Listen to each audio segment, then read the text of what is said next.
Thursday, weird spot for the podcast. Normally it's Monday, Wednesday, Friday, somewhere in that neighborhood. Um, Wanted to get this one out yesterday, but wasn't able to. Kind of glad that I didn't. Got an extra topic that we can throw into the mix today. So I think it'll be a really good show. Looking forward to chopping it up with you guys. Feels like it's been a while. Probably hasn't been as long as it feels like in my mind, but nonetheless, feels good. Feels good to be back behind the mic. You know what it is. It's the 324th installment of the Louie T Network podcast that starts now.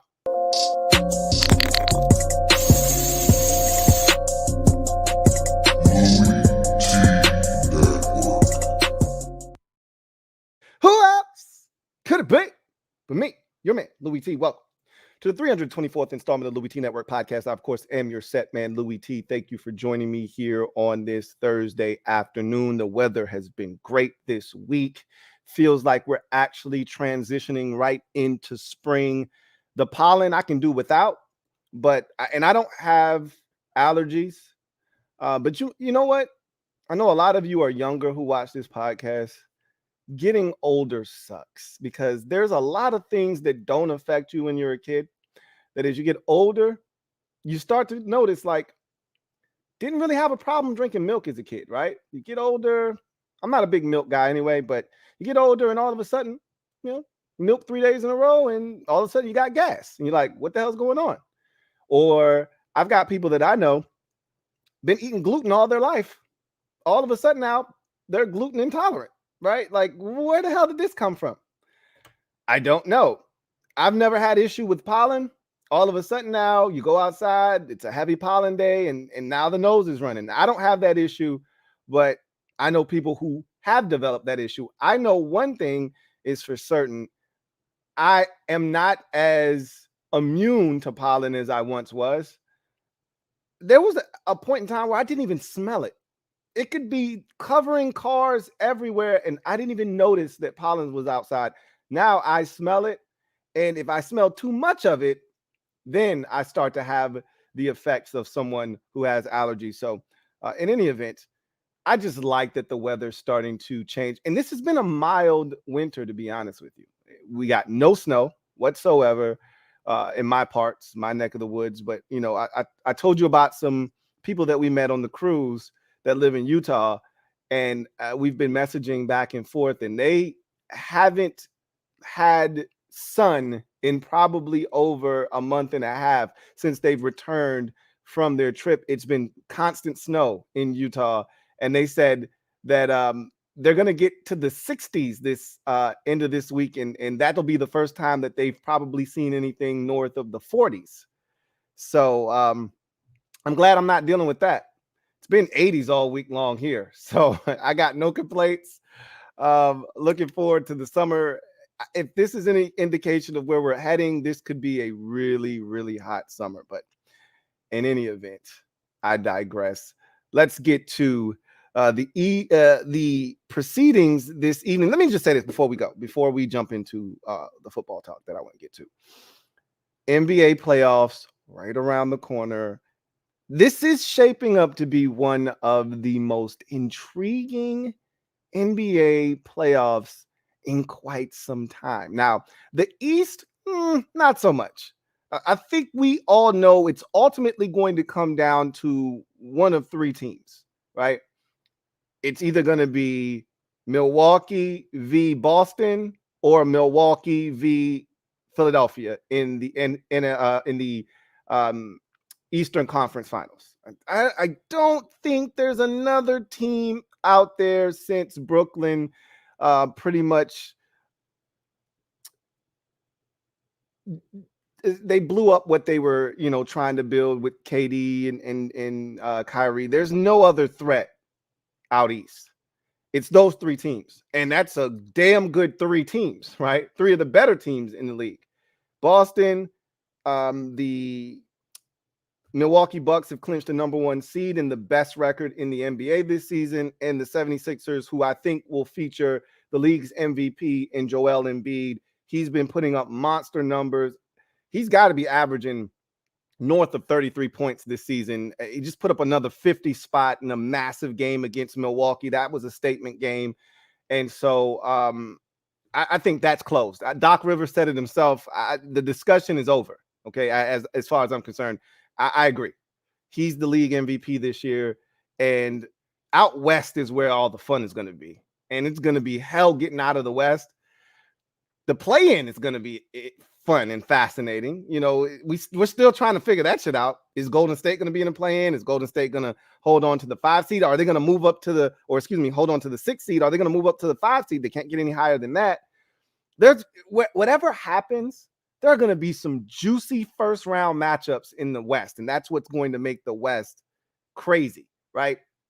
Is you could get Memphis, Golden State, which is what I think the NBA ultimately wants. I don't know if they'll get it, but it doesn't really matter who you get opposite of Golden State. It's gonna be money, whether it's Memphis in the 2-hole, whether it's the Kings, the upstart young Sacramento Kings in the 3-hole, or it's the 4-5 matchup, which could be really juicy if you get KD going up against his old mates from Golden State in the first round, as he's now a member of the Suns. That could be really juicy as a 4-5 matchup. You could get Lakers and Grizzlies. That would be fun. I don't really mind. I as Ja eloquently said, hey, we fine in the West. So I want all the smoke. I would prefer not to play the Lakers in the first round. I would prefer not to play Golden State. Although, if somehow we ended up with the 3 seed, I wouldn't mind Golden State as a 6 seed. I don't want Golden State fresh off of winning in the play-in tournament, because then they'll have more confidence and then they'll start smelling themselves. And I don't want that. I want them fresh off the regular season, and I want to go right into some road woes with them if I were to play them. But we're in the 2-hole. I don't think they're going to end up in that 7-hole. You never know. They're sitting at 6, 1 loss, and boom, they're right back into the play-in tournament, and they could be the 7 seed. But the Lakers, going up against the Grizzlies could be a great matchup. You've got the Lakers potentially going up against the Kings. So you got that, California matchup, and that has history. Obviously, the last time the Kings were relevant, we all know about that whole situation, that one of those game 7s that we talk about that goes down in infamy. That would be interesting, right? If they went against the Kings.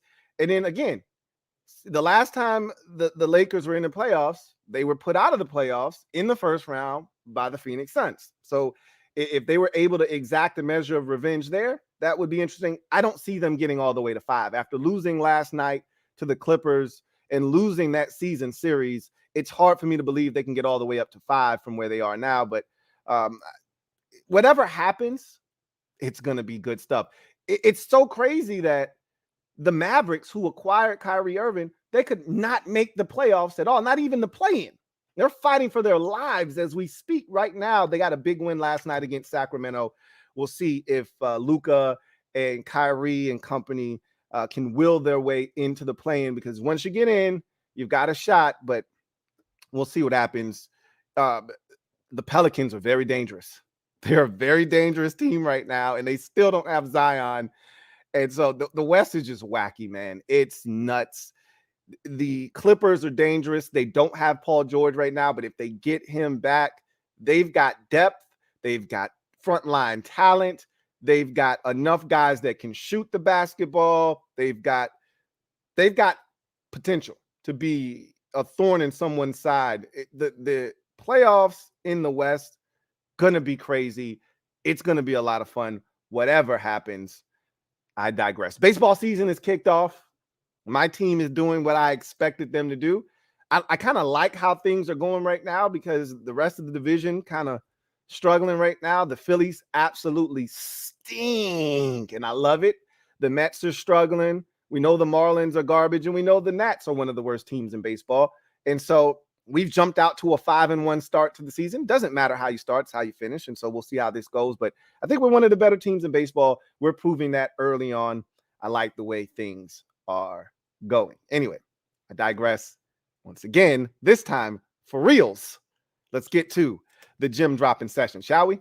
I think we shall. Let me drop this gem on your melon, Open your mind, let your conscience be free. You're now rolling with your man, Louie T double E. Open you up, get you thinking a little bit. So I was thinking about doing this last week when all of this news first hit, and I was like, it's a lot going on in my brain. There's some things that I feel like I need to get off my chest right now. This isn't going anywhere, so I can just leave this here and pick it up next week. Well, here it is. Next week, I'm picking it up. Let's converse. Let's talk about it. NFL rule changes. I know you guys have kept tabs on all the things that are coming down the pipeline. Every year you get these owners meetings. This year they were in Phoenix, and the owners sit down, have a talk. The committee, what is it called? I forgot what it's called. It's not the rules committee. It's the something committee, whatever that committee is called. Maybe it is the rules committee. I don't know what it's called, but that committee gets together. Teams all come together, all 32. They start throwing out ideas, suggestions, and then they vote. They can table it. They can approve it. They can waive it. And I thought there were some interesting rule suggestions this year. And I want to go over the ones that passed that we will see in effect next year. And then I also want to go over some that did not pass and talk about those as well. So let's take a look at some of the rules.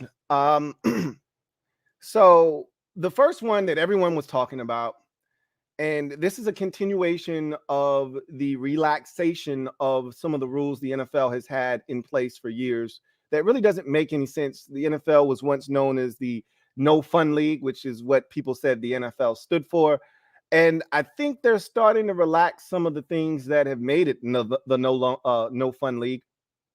One of those things was the jersey numbers and, not being able to wear certain numbers. Obviously, those rules have been relaxed to a degree. More positions can wear more numbers. You're seeing an extension of that here as they continue to relax the number rules a bit more. We saw the relaxation of the helmet rule. Remember, you could only wear one helmet the entire year. Now you're allowed to wear alternate helmets. So you're seeing teams get creative with their uniform combinations. This rule this year, this was proposed by the Philadelphia Eagles. Players can use the number 0 as a jersey number, and kickers and punters can use any jersey number between 0 and 49 and 90 and 99. So that's something that's prevalent in college football. You'll see the number 99 as a punter, number 93 as a punter. Now that is something that you may run into in the NFL. I think the punters in the league are pretty whack right now. You get some young boys that come in, and maybe that'll change. But, if you've already been in the league and you've been rocking 5, you're not going to just, I think I'm going to move to 99 this year. Nah, the likelihood is, first of all, a lot of teams don't have 90 through 99 available as is. If you've got defensive linemen, edge rushers, things of that sort, defensive tackles, defensive linemen in particular, 90 through 99 is pretty much like the 20s. I mean, it's going to be rough sledding, tough sledding to get yourself a number in there somewhere. But 0 through 49 now, unlimited exposure and availability to these punters and kickers. But more importantly, anybody can wear the number 0. Feel like 0 needs to be designated for somebody that's dope. You can't just give the number 0 to just anybody. Speaking of which, right now, 5 players of the 32 that can wear the number have confirmed, 5 teams have confirmed that 5 players, will wear the number 0. So obviously only 32 players can wear the number 0, right? Only 32 teams. So the Jaguars have announced that wide receiver Calvin Ridley is going to wear the number 0 next year. The Giants have announced wide receiver Paris Campbell going to wear the number 0. Lions wide receiver Marvin Jones is going to wear the number 0. Cowboys have confirmed that safety Jaron Kearse is going to wear the number 0. And the Titans' new cornerback Sean Murphy Bunting has confirmed that he's going to wear the number 0. So what you've seen here, 4 out of the 5 players on this list are new players. I don't know if anybody's going to necessarily, because of the relaxation of the numbers last year, I don't think you're going to see a ton of guys jump from wherever they are to 0. Now, there was a thing where if I was wearing 29 and my college number was 7, and now I can wear 7 and 7's available, there you saw a lot of guys doing that, right? Is okay, I'm going to get rid of this 29. I'm going to get into number 7. This is more me. But if you're wearing your number already, if you're wearing number 7, you're not going to get rid of 7 and say, I want to try 0, you know? And if you've already established yourself in the league, you're not going to jump ship and change numbers to 0. That's not usually how it works. J-Ron Curse was the only guy on that list that switched from a number that he already was wearing with the team that he's still with to the number 0. So I think you're going to see a lot of incoming guys decide to wear the number 0, and less players who are already established on the roster wearing the number 0. I don't know if all 32 teams will have someone wearing number 0 this year. My guess is going to be 20 to 22 teams are going to have a number 0 this year. I think next year, though, you might see a situation where all 32 teams have someone rocking the rock, but we'll see. Rule change. Referees will adjust the play clock following an instant replay reversal the same way they do following other stoppages. Before, players would have to signal back to the officials to request more time on the play clock in such situations. So we've all seen it. You know, team comes out of the huddle and they get to the line of scrimmage and there's 8 seconds on the play clock. They didn't push it back to 40 like they should have, right? It was at 25. And they get to the line of scrimmage and they look up and there's only 6 seconds left. And you see the quarterback feverishly, frantically pushing his arm in the air, telling the official, hey, man, give us a new play clock. And then they do. They shouldn't have to do that anymore. You get a replay, 40 seconds on the play clock. Go ahead, huddle up, do what you need to do. And so you shouldn't have to worry about that anymore. That was proposed by the Chargers. Next rule change. This is a big one. I think this is the one that we will see impact the game the most. So this one was proposed by the Houston Texans.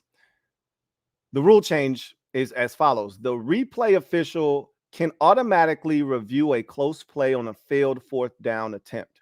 This will save teams a challenge. If it's close on 4th down, the rule change may speed up the game since the replay official can review the play immediately. So the beauty of this is, one, as a team, you don't have to use a challenge. Let's say it's 4th and inches, but it's a long inches. It's almost a full yard, right?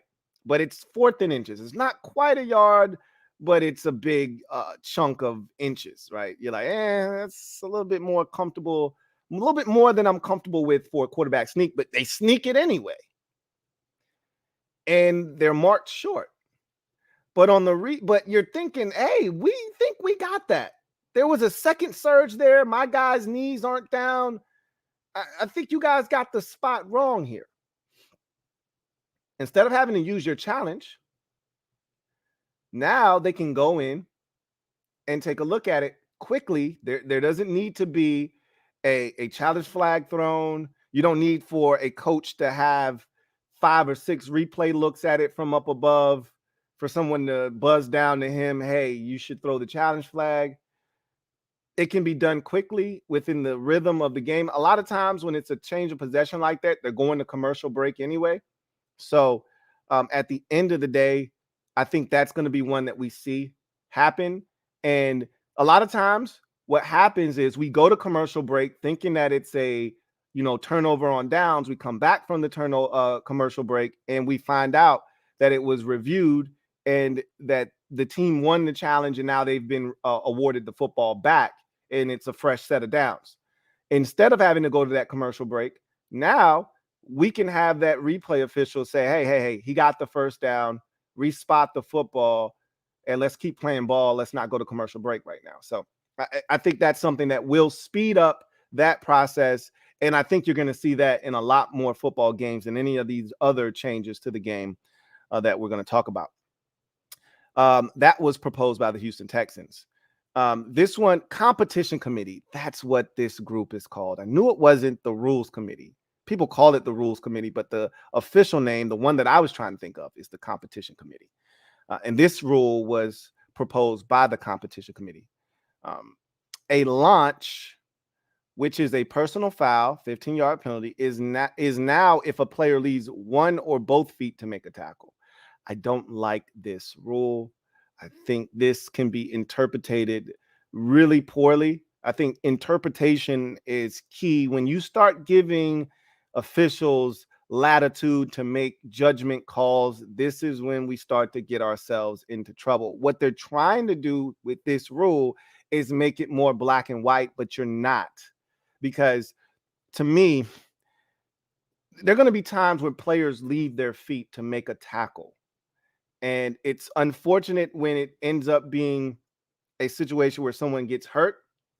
But I don't like that if they leave one foot now, all of a sudden, it used to be you had to launch, both feet had to be off the ground. Now they're saying, hey, if they leave the ground at all in any capacity and they hit someone, it could be a flag. I don't like that.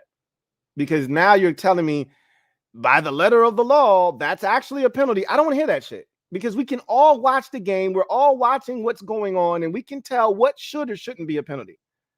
So to me, you're giving officials a pass when they make a bad call by saying, well, if we're going by the letter of the law, nah, that's bullshit. I don't want to hear that, because that doesn't make me feel any better when you call a bogus ass call on my team that cost them 15 yards and ultimately leads to a field goal that beats us in a ball game. Like, that's garbage. But we'll see.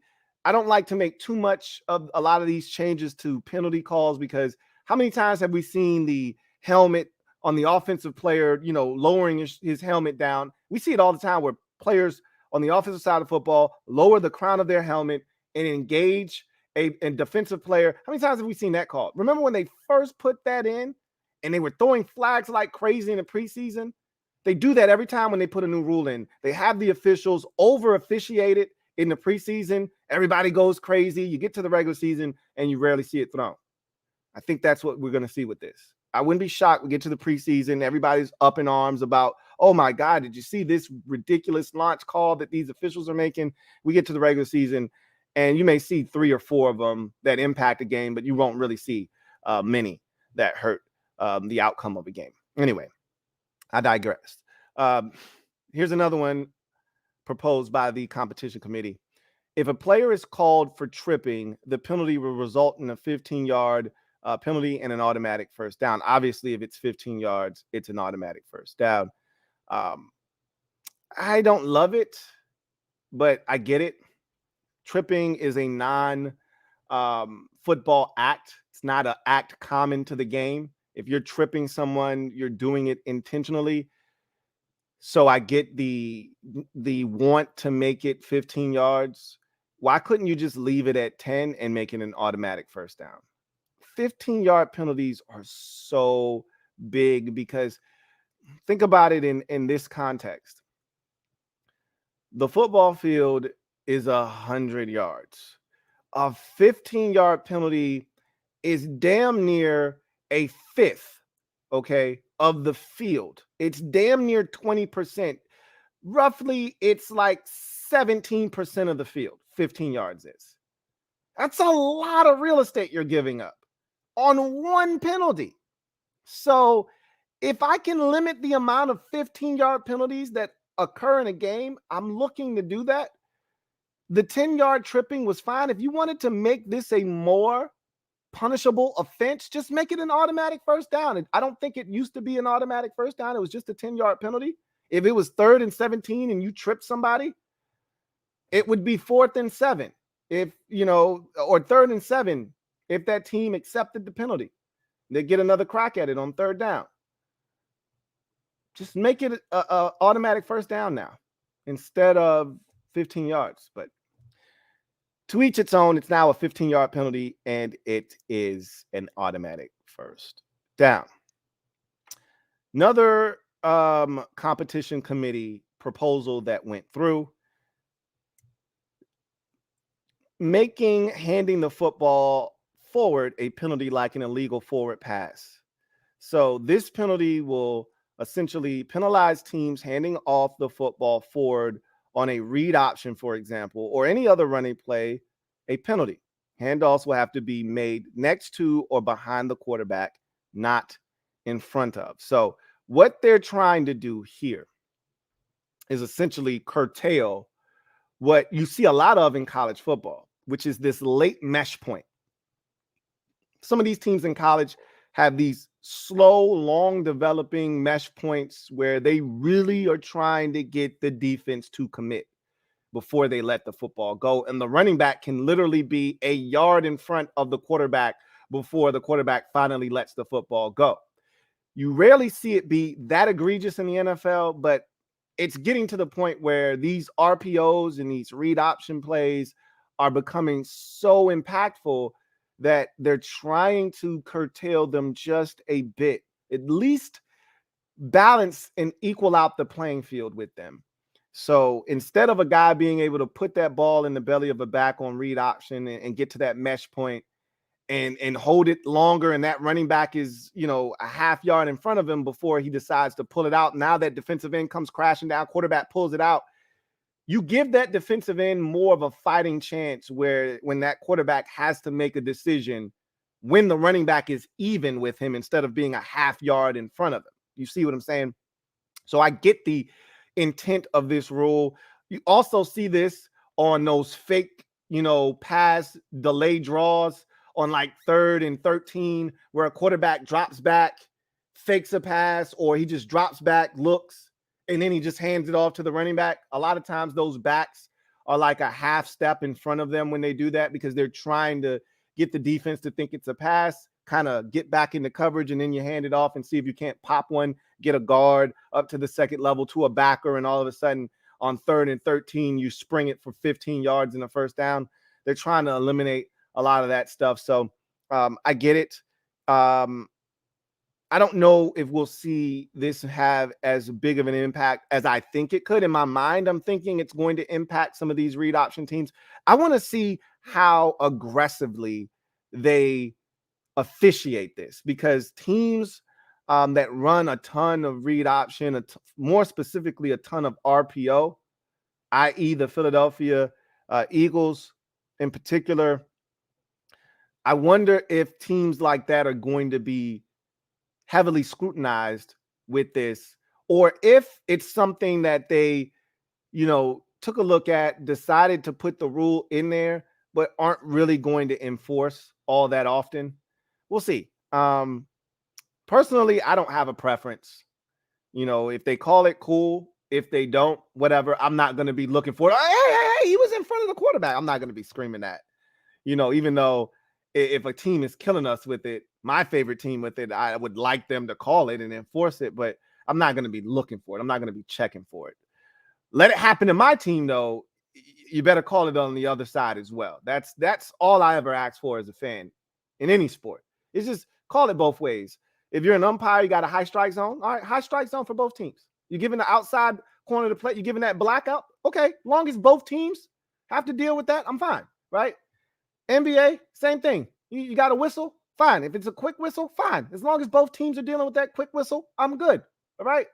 NFL, same thing applies. Can't let one team be physical and aggressive and handsy down the field and the others getting ticky-tack calls. I just want it to be fair both ways. Call it the same way, whether you're going to be over-aggressive with the whistle or you're going to let guys play. Whatever the case may be, just make sure it's balanced and fair on both sides. Just keep it consistent. That's all I ask for. So we've got more rule changes. So this next rule was also lobbied up by the competition committee to make a penalty for illegal punts, drop kicks, and place kicks the same as an illegal forward pass. So essentially, this is self-explanatory. Illegal punts, we've seen that before where, a guy drops the football, it bounces, and then the punter just kicks it. Like, you can't do that, right? Drop kicks, you rarely see that in the NFL. That's when what I just pretty much explained, ball is dropped, it bounces off the ground, and then you kick it. You don't see that often, but when a kicker panics, drops the football, it bounces up, they can kick it. And then place kicks, they want all of these to be penalties that don't allow you another opportunity, essentially. So this rule change will make those acts listed count for a loss of down at the spot of the foul, just like an illegal forward pass. So if a punter drops the football and, kicks it after dropping it right off the ground without picking it up, that's an illegal kick. That's an illegal punt. And thus, instead of you having to accept that penalty, they move backwards 10 yards and kick it again. It's a loss of down, and they're going to be penalized from that spot where the foul took place. Just like an illegal forward pass, you see them put their hands behind their head, which means a loss of down. Because if you don't do that, where's the penalty in me doing that, right? If I throw an illegal forward pass knowing that I'm past the line of scrimmage, I'm about to get clobbered, if I just throw the ball to a receiver, there's nothing stopping me from doing that if I know that I'm not going to get, let's say it's 3rd and 2, and I start to take off to run for the first down. I see a guy coming, bearing down on me. I know I'm not going to juke him. He's going to smash me. I know I'm past the line of scrimmage. So I see my tight end right there standing next to the sideline. I throw it to him. What's going to stop me from doing that if I know all the penalty that I'm going to endure is a 10-yard loss? I'll take my chances on 3rd and 12 versus having a punt on 4th and 1 or 2 if I get stopped for no gain, or if I fall short 4th and 1 at my own 21. I know I'm not going for it. I'd rather go 3rd and 12. If I got an explosive and dynamic offense, I could pick up 12 yards. What's to stop me from doing that? Well, a loss of down stops you from doing that. You're penalized at 10 yards and it's 4th down. You don't get another try. With those, punts, that's on 4th down. So if you have one of those situations happen, it's turnover on down from where you drop the football. That's a big effing deal. That changes a lot. So you can't have those mistakes back there as a punter where you have a concentration lapse, you drop the ball, and all of a sudden you're trying to kick it off the turf. You can't get away with that anymore. You can't get away with illegal kicks, punts, and things of that nature. It's got to be a clean operation back there, or else you're giving it. It's essentially the equivalent to a block punt is what this means, essentially. So that's interesting. Another rule change here by the competition committee to prevent the offense from benefiting with an extra play at the end of a half because of an offensive penalty. Again, self-explanatory. For example, if the offense commits a holding penalty, that will no longer lead to an untimed down and an additional down. So again, self-explanatory. There's 2 seconds left on the clock. Let's say there's 6 seconds and you tell your quarterback, hey, if it's not there, get rid of it. We're going to kick a field goal. Well, this numbskull runs around, rolls out of the pocket, trying to buy time. And at the last second, he realizes, damn, I need to get rid of this. And as he rolls out, the tackle didn't know, because the tackle was going off of the instruction of the coach, which is, hey, if it's not there, get rid of it. We don't have time. So the tackle sets thinking that the quarterback's going to either make a quick pass or get rid of it. And all of a sudden, here comes this numbskull coming outside of the pocket, breaking contain. And now the tackle's like, what are you doing? So he grabs a hold of the edge rusher who's getting a bead on the quarterback. Now there's a holding penalty. If you've got a timeout, you can withstand that holding penalty if there's like a second left, because usually there's a 10-second runoff with the clock running with the penalty. But guess what? If the time runs out and you have a holding penalty, and let's say the other team decides, I want to accept this penalty because you're in field goal range, but if I take this penalty, you're now out of field goal range. Now you don't get the benefit of an untimed down. So let's say that everything that I just described happened at the 27-yard line, and your kicker's range is roughly 51 yards, okay? You get a holding penalty from the 27 and moves you back to the 37. Most kickers in the league can still bomb it from 54, 55, but your kicker isn't that special, right? And let's say there's a little bit of a wind too. So it's not going to be as easy of a kick from 44 as it is 54, obviously. But with the rules that we had in the past, you'd get the opportunity to kick the 54 yarder, even though you just had a holding penalty. With these new rules, you're not going to get the opportunity to kick that. There's no untimed down. You had a penalty on offense. You don't get to benefit from it by getting an untimed down. Remember, there used to be the old saying that a quarter or a game can't end on a penalty. And it didn't matter what quarter, first, second, third, fourth. If there's a penalty at the end of a quarter, half, game, there's an untimed snap. Unless it's declined, of course. That no longer is the case. So, and I don't have a problem with that. Rule change. Last one. To clarify the use of a helmet against an opponent proposed by the competition committee, removes the word butt, ram, and spear from Article 8, adds those actions into the penalty for impermissible use of the helmet. So that's more of a technical thing. Who gives a damn about that? So now let's go and take a look at all of the rules that were not approved, okay? So this is more interesting to me than the ones that were approved, okay? Because one of them, I think ultimately they're going to do something about it if things don't change. But let's talk about this first one. This first one is a big one because I thought that after this penalty that we're going to talk about here, I thought they were going to do something about it. So this was proposed by the Los Angeles Rams to allow roughing the passer to be a reviewable call. Now, we've gone down this road before, and I think this is why this did not pass. We've gone down the road of a judgment call, right? A subjective call by an official where there's a ton of gray area. They tried to make it more black and white, you know, strike zones. What part of your body did you use? Weight being, you know, dropped on quarterbacks, things of that nature. Can't sling them down and slam them. All kinds of shit. They tried to make it more black, but it's still a ton of gray area. It's still a judgment call, right, by an official. So with the whole pass interference thing that happened that one year, and it was a disaster, I think they're trying to stay away from judgment calls being reviewable.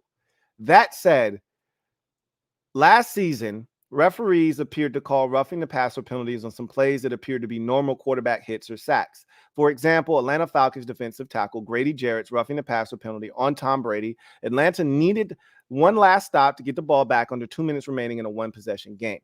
Now, I don't know if you saw that penalty or not, and I think we talked about it that Monday, you know, when we went slate skating around the league. But if we didn't, and if I didn't say that then, I'm saying it now, that is the worst roughing the passer penalty I've ever seen in my life. And I saw the two most egregious roughing the passer penalties that I've ever seen, and I'm not exaggerating. And I've seen a lot of bad roughing the passer in my life, and I've seen some where I go, oh my God, I can't believe the hit on Daniel Jones. I want to say it was on Daniel Jones by the Vikings in the wild card game, or it might have been on Kirk Cousins against the Giants. Can't remember which is which. I think it might have actually been the opposite. I think it was on Kirk Cousins by the Giants. It was one of the worst roughing the passer penalties I've ever seen. I think that's number 2. This is the worst, though. This is the worst because Grady Jarrett literally wrapped Tom Brady up, tackled him as normal as you can tackle. It's a tackle we see, you know, happen to running backs and receivers all the time. Guys that are running away from you, and you catch them from the backside. You grab them by the waist, you spin, you roll over, and there's nothing malicious. There's no serious contact. Nobody's head is hitting the ground. There's no swinging of a guy, nothing. It's a simple grab, tuck, roll. Everybody spins. Everybody gets up, walks away, no harm, no foul. It is as textbook a sack you will see of a quarterback trying to run away from you and you catching them from the backside. It can't get any more standard than that Grady Jarrett sack that was called roughing the passer. It was ridiculous. It was costly, as we just talked about. The Falcons were not allowed to get the football back because of it. I thought they were going to do something about it this year. I was wrong. So, that's something to keep an eye on, though. I don't know if we've heard the last of this, but something to keep an eye on. This was proposed by the Philadelphia Eagles. Teams can go for it on 4th and 20 following a score instead of an onside kick. This is the one that I think ultimately will be changed at some point if onside kicks don't become more recoverable. Onside kicks, since they went to the no wedge rule, have become less of a probability. It used to be, somewhere in the 11, 12% recovery range before there was no wedge allowed. Now with the no wedge and no, I think they reduced the amount of players on one side to like 5 or 6. Since they've done that, I think it's down to like 4 or 5% in terms of recovery. Like, you pretty much lost the game if you have to kick an onside kick at the end of a ball game. You've literally got to kick it to somebody and they've got to drop the ball to give you a chance.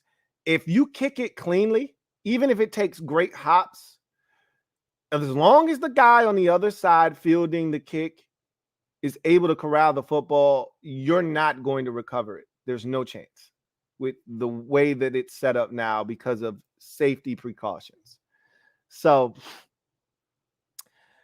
here's the rule change proposal and why it was suggested. Onside kicks were recovered at an NFL all-time low rate of 4%. What did I say? 4. I didn't even read this yet. I said it was right around 4 or 5%. It's ridiculous. Per NFL media, NFL Competition Committee Chairman Rich McKay said via NFL media that there is, quote, not an appetite yet to have onside kick go away, closed quote. The NFL would reportedly like to see a recovery rate of 13 to 14. I said 11 to 12, somewhere in that neighborhood, 13 to 14, so they could be open to changes later in seasons, just not for 2023. So this is something that I think is going to eventually change, and I'm nervous about it as a purist because 4th and 20 for some teams, nothing. The Chiefs, as they are constructed right now, and for some defenses who are just horrible at stopping long down and distances, that's your kryptonite. You could have a huge lead, and if you're terrible at stopping long down and distances, a team could be down 21 points with 6 minutes to go in a game, and they can come right back and beat you. All they got to do is score a touchdown, go for it. What if you got pass interference on 4th and 20? I mean, if I'm a team, wouldn't you just chuck it deep and see what, even if nothing materializes, just chuck it deep? That's more of a probability of throwing it deep in one-on-one coverage. If some team is dumb enough to allow you to have one-on-one coverage down the field, chuck it deep in double coverage. You're in a more advantageous position in a 4th and 20 situation after a score than kicking an onside kick. You have a much greater probability than 4% to get a flag called or have your guy come down with a 50-50 ball down the field. That's why they don't want to do that. I don't blame them. And I don't think I would ever be in favor of a 4th and 20 because of that. It's great when your team is trailing and you want to come from behind, but I'm always thinking about it from the perspective of I'm ahead. I'm nursing a lead. The momentum has totally flipped in this game. And if they go back on the field offensively, my defense is dog tired, okay? They scored on their last 3 possessions, and my defense went through, my offense went 3 and out, and my defense is dog tired. Now you're asking them to come on the field and defend a 4th and 20? Yeah, right. I'm good. I'll pass. Thanks, but no thanks. I'm glad they didn't rule in favor of that, but that's one to keep an eye on. Of all these rules, I think that's the one that eventually, if something doesn't change drastically with onside kicks, I think that's the one that's ultimately going to change at some point. Lastly, rule change was proposed by the Detroit Lions.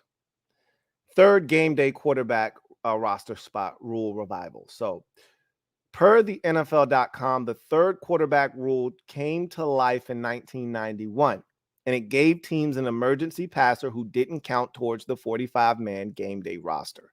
In 2011, so that's a new collective bargaining agreement. New CBA was signed in 2011. They just had another one in 2021. Every 10 years, you get a new CBA.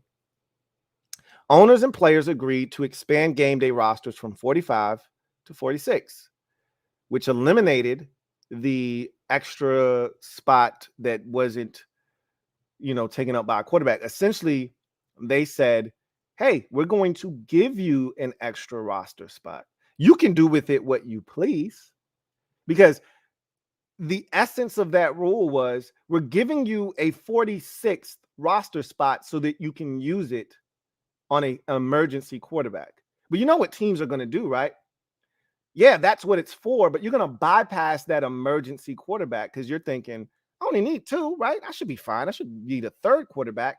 So I'll use that 46th spot on an extra offensive lineman or an extra DB or an extra tight end or an extra linebacker for special teams purposes.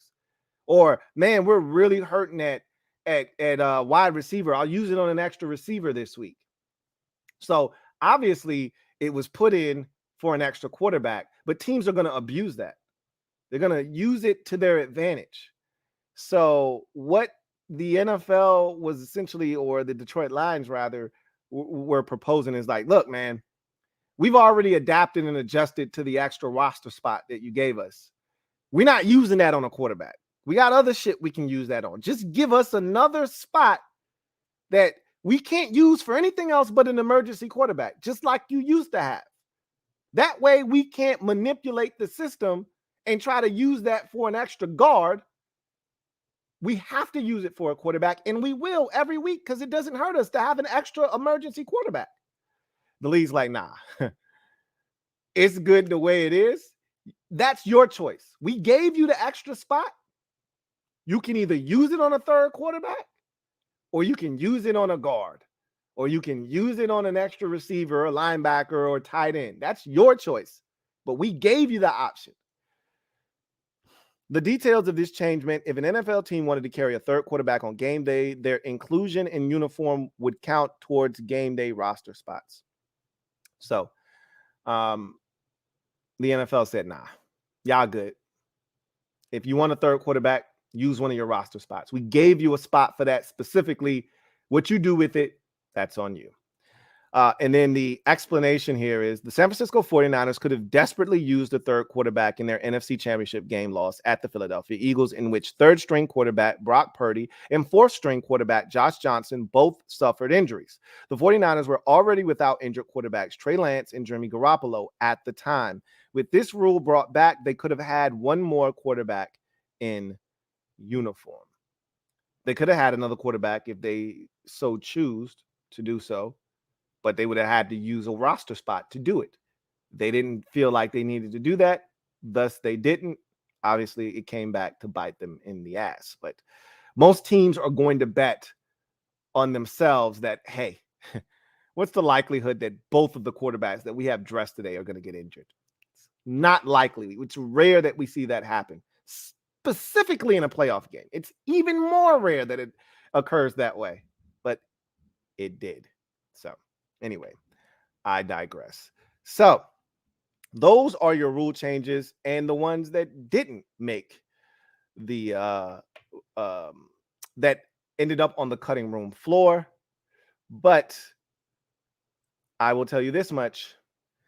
I'm intrigued to see the zero on these teams. I'm intrigued to see how the instant replay on these short yardage situations, fourth downs in particular, are going to work.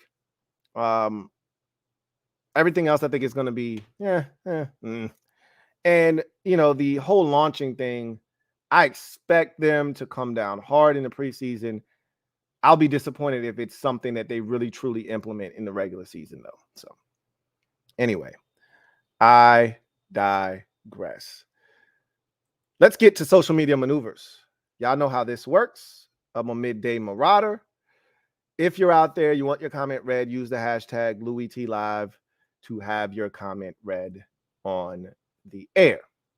If it is pertinent, we will get to it if time permits. But if you want to ensure that your comment is read, super chats are the way to do so.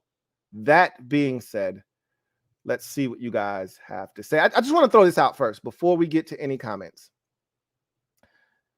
Yeah, I know y'all heard about Mac Jones. The Miggity Mac. Bow, the Miggity Mac. Jones being shopped by the New England Patriots. It's Lion season. You guys know what I say. Believe half of what you see, none of what you hear, even if it's spat by me, your man, Louie T. So take it with a grain of salt. I remember very vividly sitting right here behind this mic asking you guys, why the hell did the Patriots feel the need to refute the fact that they were interested in Lamar Jackson? Why did they feel the need to go out and say, hey, we're not interested in Lamar Jackson? I said, last time I checked, you had Mac Jones. Did anybody ask you if you were interested in Lamar Jackson? We don't care if you don't want him. We didn't ask you. Shut up. I very vividly remember saying that because I'm like, you have a quarterback. Why did you feel like you needed to go out and make it a point of emphasis to say, hey, nah, we out of the Lamar Jackson conversation? You were never in it. Get out of here. Now it makes sense. If this is in fact true that the Patriots have been shopping Mac Jones, I don't believe that they have been shopping Mac Jones. I think they were listening. And if an offer that they couldn't refuse came up, they would have pulled the trigger. But shopping him implies that you're trying to move him. You're trying to get rid of him, and you'll take less than what he might be worth value-wise because you're looking to move on. That's what shopping him implies.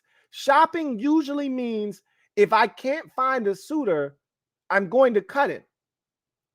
Now, that's a little different for quarterbacks, i.e. Jimmy Garoppolo last year. The 49ers were shopping Jimmy Garoppolo, but they weren't going to cut him. He was of more use to them than just letting him walk. We saw that in the regular season. Trey Lance goes down. Garoppolo was there, helped them win some ball games, turned their season around. Brock Purdy took the baton from him. The rest is history. Mac Jones is worth more to the Patriots, especially on a rookie contract as a former first-round pick, than he is to just let go of, right? That wouldn't make any sense if you're the Patriots.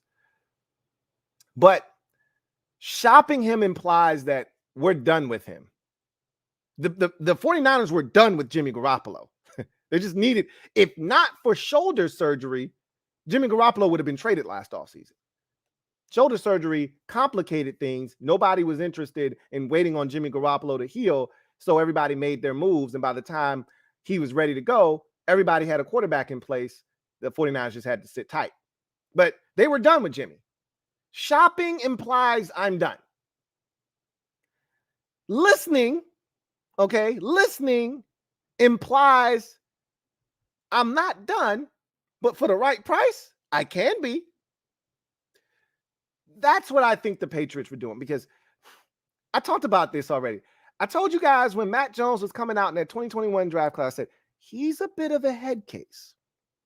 Okay? He's a bit of a head case. Now, we'll sweep it under the rug. He's coming off of a national championship. He was slicing and dicing, SEC defenses, destroyed Ohio State in that national championship game. We're going to sweep it under the rug, okay? But I said, just know that this kid is not all there. And when he doesn't get his way, he can act like a 7-year-old spoiled brat. You saw that at times last year. Now, in his defense, that Patriots situation was as chaotic as we've seen in quite some time. And we talked about it all last offseason, that this is going to be a train wreck. And actually, it wasn't as bad as it could have been. The Patriots were in the playoff discussion probably until the final week of the season, which was a remarkable feat considering that they had a former defensive coordinator and a former special teams coordinator as their offensive coordinator. Who does that? The minute Josh McDaniels went to Vegas, I said, Mac Jones is in trouble if they don't get him a real play caller. And instead, Bill Belichick did the Coach Boyu thing where he showed his rings and said, hey, get out of here. I got this. I'm Bill Belichick. And he didn't make a decision. He said, I'm Bill Belichick. I got this. And it was a disaster. He figured out this year, I can't do that shit again. Went and got Bill O'Brien, brought him back home. And so I expect Mac Jones to be just fine. Now, I don't love the talent in New England. I've always said this. They're not great at finding talent in New England. They're not great at that. They never have been. They get lucky every now and again, right? Rob Gronkowski, Aaron Hernandez. They get lucky sometimes. Tom Brady. But for the most part, if you look at Tom Brady's career in New England, Brady made those dudes what they were. Aside from the Corey Dillons and the Randy Mosses of the world, and these were guys that obviously could play ball. They knew that, and they brought them to New England because a lot of those guys either had issues in the locker room or they were done in the case of Randy Moss. And so you bring them to New England and they're going to fall in line. Who doesn't want to play for the Patriots? Right? Who doesn't want to play for the Patriots and win? But when you look at all those guys, Givens and Branch and all the Brady backs, what were they without Tom Brady? Deion Branch went to the Seattle Seahawks. What did he do? David Givens went to the Tennessee Titans. What did he do? This is what they've done throughout Brady's career. In the Amendolas of the world, he was already established when he got to New England.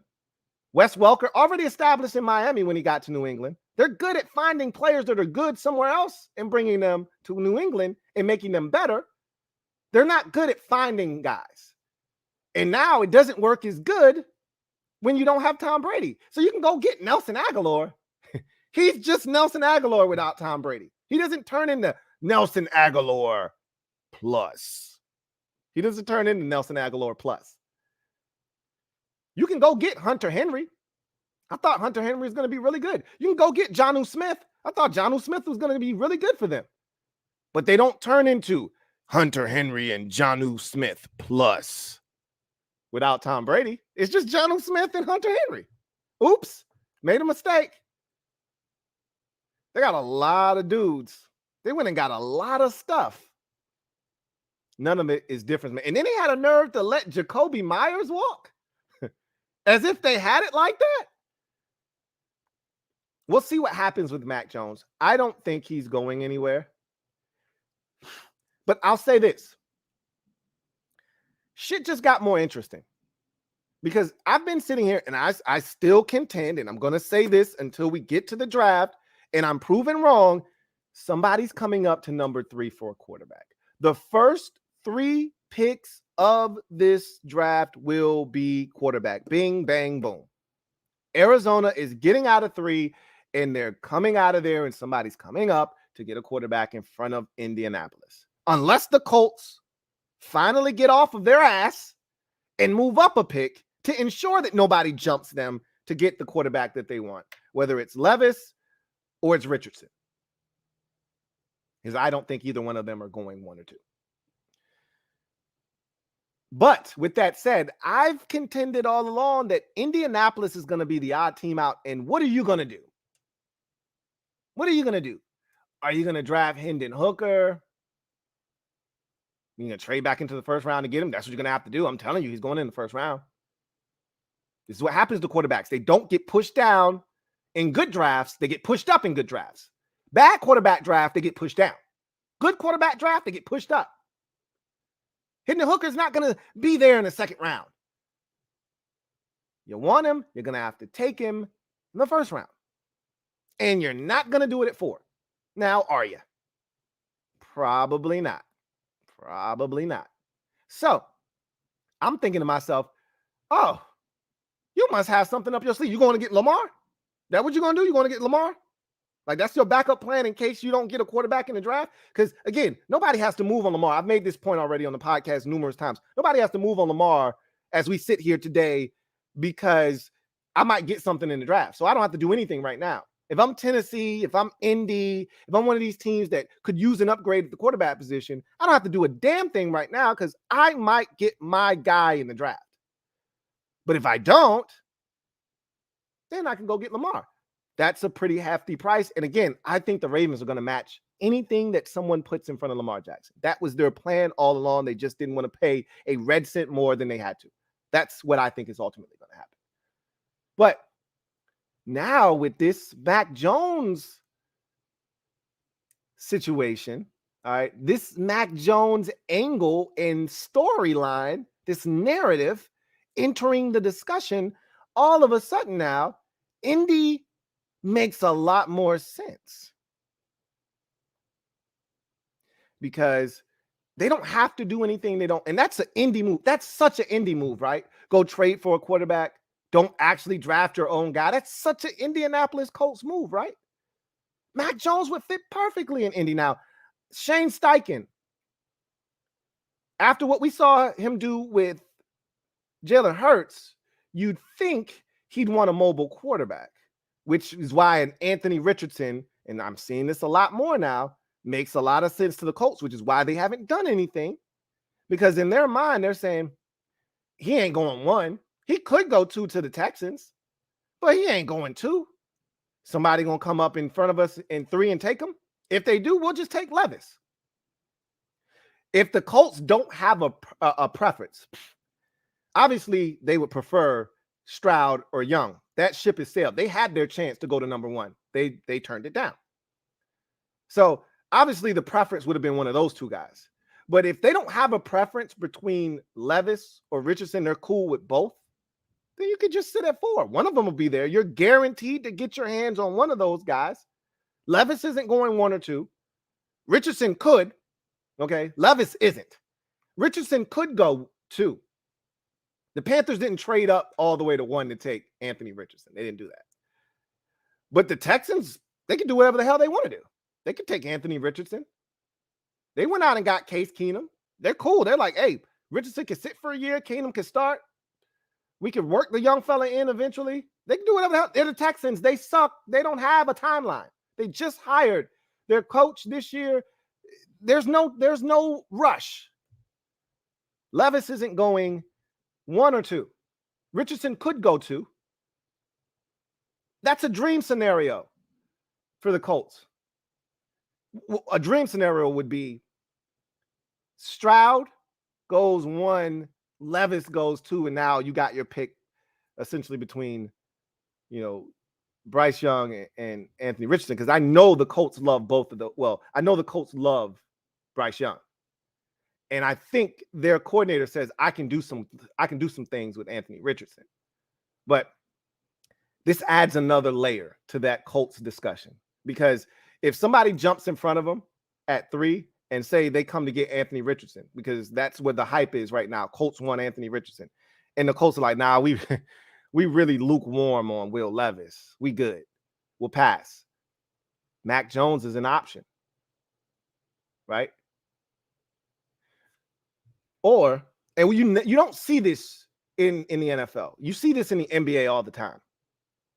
Last time I think we've seen this done, you got to go all the way back to the 2004 draft, where the Giants took Eli Manning, the Chargers took Eli Manning 1, and the Giants took Phillip Rivers, I think 4th overall, and the 2 teams swapped. And obviously the Chargers got another selection in that deal as well, but they swapped so that Eli Manning could go to the Giants because he wasn't going to play for the Chargers. In the NBA, we see it all the time. You take a player from me, right?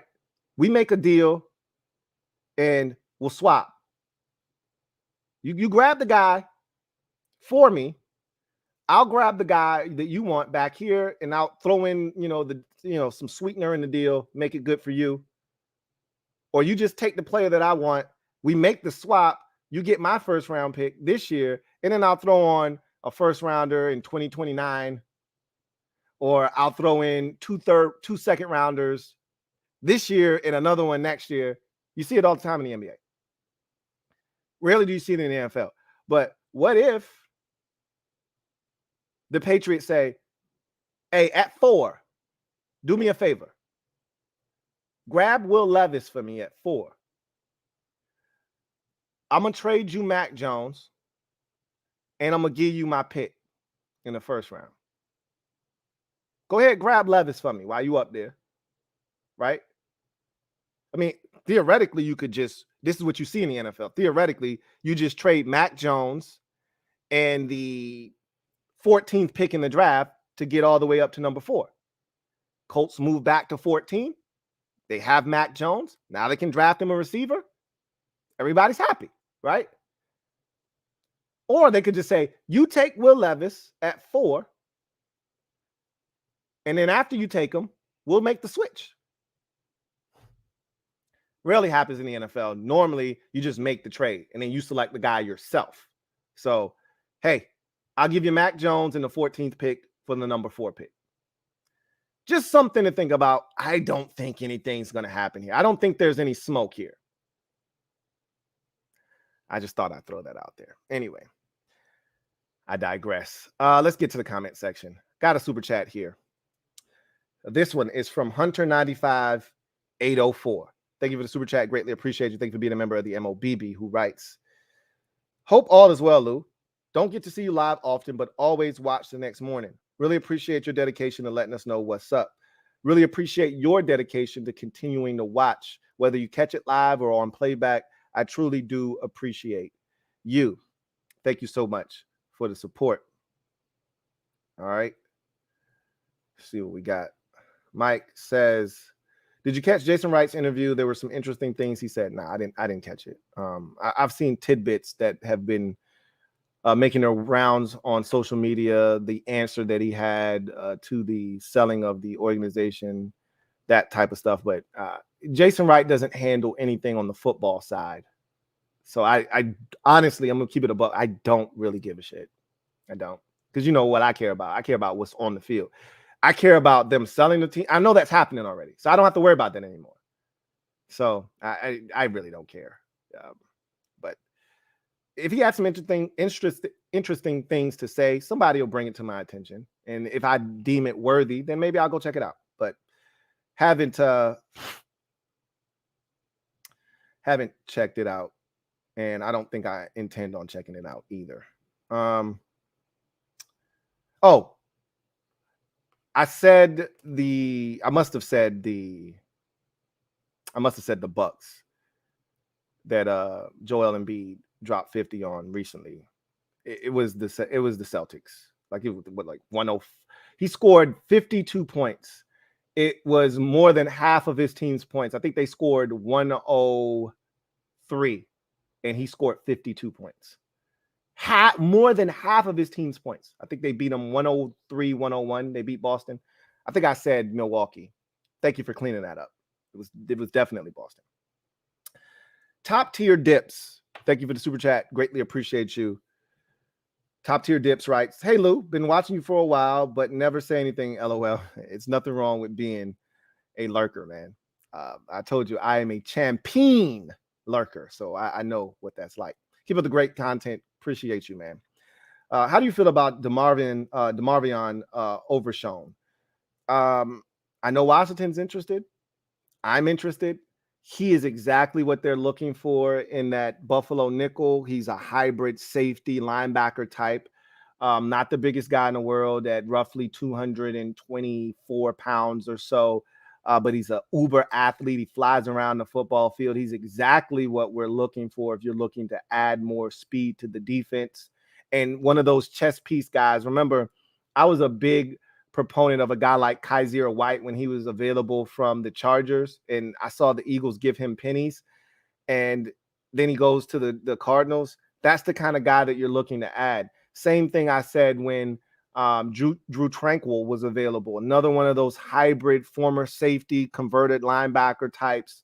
That's what DeMarvion Overshown is a safety linebacker hybrid that you bring in this league that is constantly changing, that has morphed into, it's not like basketball where it's positionless basketball, but it's becoming somewhat of that on defense now, where there's so many weapons on offense. You don't really care about a guy's size anymore. Just how athletically gifted are you? Because if you can run, I can find a place for you on the field, because we need more athletes on the field than ever before. He's one of those guys. Anyway, I digress. Thank you for the super chat. I like him, and I would love it if Washington took him, because it's another type of player that we need. They're looking for another Cam Curl. He would be that kind of a football player. If you're looking for a true linebacker, he's not it. He's not, oh, we need to replace Cole Holcomb. He's not it. But if you're looking for another hybrid, because unless they feel really good about Percy Butler, then you don't have another hybrid safety. We saw that last year, and we saw the impact. So they need to do something. He would make a ton of sense. Anyway, let's see. Niners fan. Lou, I know you're swamped right now, but any chance the draft prospect series returns? I don't think it will. Again, draft prospect series was such a big hit when I first started. And because everybody's on YouTube now and everybody's breaking down prospects now, including people who used to play the game, it just doesn't get the kind of numbers. It doesn't do the kind of numbers that it used to. And if, for me, what I've learned in what I do, if it doesn't make numbers, it don't make sense. Because everything that I do takes time. Nothing is quick. I put a lot of time and effort and energy into what I do. And if it's not producing the numbers that I need to make it make sense, I got to move on. I mean, that's why I stopped doing the draft wrap-up series. I love doing the draft wrap-up series, because what that did was it kept me informed on who went where. I would know who you drafted a guy in the 7th round. Oh, I know that. Oh, you drafted this kid out of, West Saginaw Valley State. I know that because I did the work. I love being able to say that. I can't do that anymore because I don't know who you drafted. This team had 3 7th-round picks. I don't give a shit. Most people don't. Fans of teams don't even give a shit about 3 7th-round picks a lot of times. I would know those 3 7th-round picks. I loved and enjoyed knowing that. But I can enjoy all of that. But if it's not turning a profit, if it's not turning heads, if it's not attracting eyeballs, I can't do it. So same goes for the draft prospect series, man. Draft prospects 101 series is every year less and less people were watching. So it's my duty to make sure I do the homework regardless. And I used to tell myself, well, I'm doing the homework, I might as well put the video out. But doing the homework is different than doing the homework and putting the video out, because you still have to take the time to do the video. You know what I'm saying? Whereas I could just do the homework and move on to the next prospect. So I wish I had more time, but with everything going on, it's even less time than it ever has been. So I got to make sure I use it wisely. I know it sucks, but that's just the way it is right now. Got another super chat. This one is from Pit Fight Entertainment. Thank you for the super chat. Greatly appreciate you. Who writes, "What up, Lou? I already know how you feel about Cam Newton, but did you see him say he would be willing to back up and mentor Sam Howell?" I did not see that. And that is very noble of him to say that. But I mean, obviously, that information would have been more useful to me yesterday. No, seriously. That information would have been more useful before they signed Jacoby Brissett. That's not really useful now. You got a backup quarterback. So him mentoring Sam Howell doesn't make any sense. You already got two quarterbacks, and the third quarterback that you should add should be a rookie. So, no, I didn't see that. But even if we didn't have Jacoby Brissett, I wouldn't want Cam Newton here, because you know what that would start? The same shit we had with Taylor Heineke, you would have had with Cam Newton, because there would have been people that would have been thinking Cam Newton is still the Cam Newton from, 2015. That guy's long gone, and he's not coming back.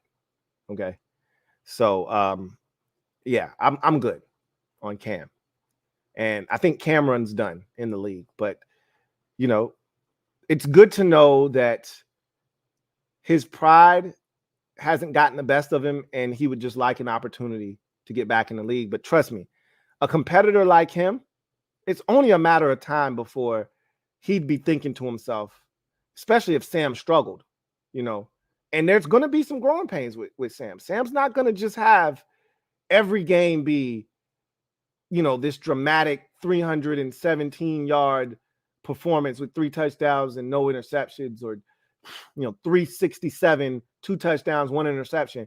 There's going to be a stinker or two in there. Don't think for one second Cam's going to sit back and be like, man, I'm better than this dude. Because he still thinks he's better than a lot of quarterbacks in the league. And that's not the case. He might be better than 3 or 4 starters. But again, he's not the guy that he used to be. So, no, I didn't hear that, but really doesn't make that big of a difference right now, to be honest. Let's see.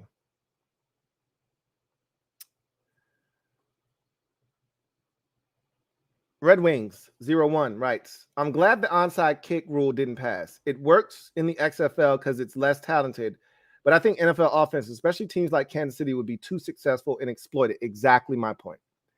I would have a problem with that, because then Kansas City would never be out of a game. You could be kicking their ass for 3.5 quarters and still find a way to lose to Kansas City. I'm not cool with that. It could benefit you, but the likelihood is, if your team's not the Chiefs, or you're not one of these dynamic offenses with one of these top 5 quarterbacks in the league, if you're not one of those teams, it's probably going to hurt you more than it's going to help you. You got Justin Herbert, you got Joe Burrow, you got all these weapons, you got Patrick Mahomes, you got Josh Allen. Yeah, this rule, you want this rule, because more likely than not, it'll help you. It's probably not going to hurt you as much. You don't have one of those dudes, this shit isn't going to help you more likely than not. It's going to hurt you when you're playing one of those teams. I'm good. I'll pass on that.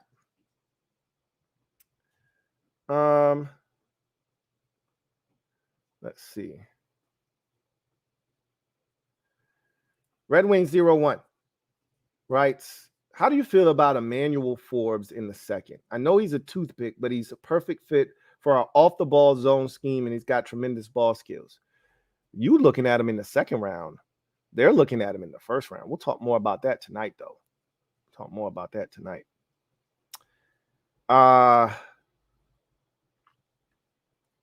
So let's go ahead and transition to, that's the last comment that I saw, to my final segment of the show.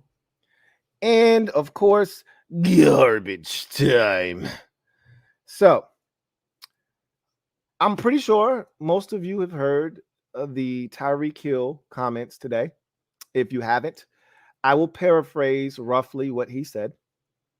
He was on a podcast today, and he made news and sent shockwaves through the NFL by essentially announcing that after his Dolphins contract, and he didn't even say after. He said after the Dolphins contract, but if his timeline is what he says and he sticks to it, his Dolphins contract wouldn't even be up. He said he wants to play 10 years, which is 3 more years roughly in the league. He wants to play 10 years and then he wants to get out. He said, I'm going to finish this Dolphins contract out and then I'm done. I believe him. But I don't want to make too much of that because that's not until 2026. He'd play this year, 2024, and then the 2025 season. He's already played 7 years in the league, has Tyreek Hill. So he'd have to play 2023, 2024, the 2025 season, and then he would retire after that season. That would make it 10. He'd be leaving now again. There's no way that the Dolphins are paying him this money. He knows that the Dolphins can get out of his contract with limited cap hit after the 2024 season. But why would you want to get out of the Tyreek Hill business? That doesn't make any sense. Yeah. He's the cheetah for a reason, right? So you don't quit the cheetah, he quits you. So I would assume that they're not looking to get out after 2024. There's an exit ramp there.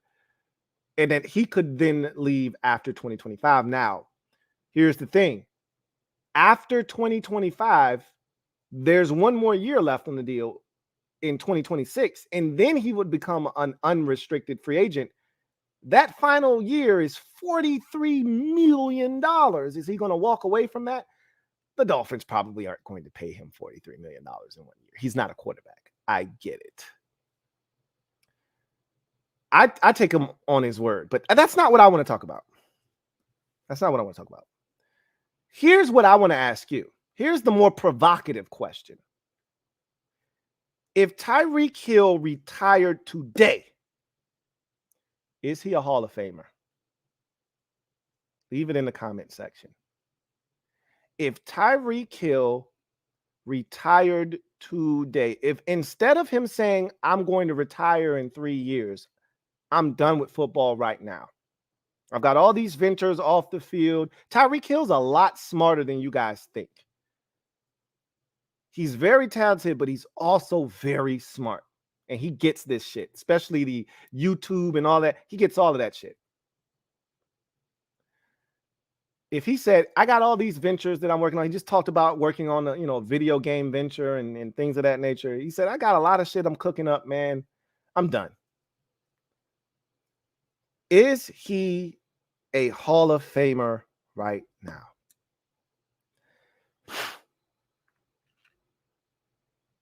I'm going to give you some statistics. Maybe this will help you make a decision. Maybe you've already made your decision. Maybe this will change your decision. But here's some more context to help you make a decision. Right now, after 7 seasons in the league, Tyreek Hill has 598 catches, 8,340 yards, and 63 touchdowns.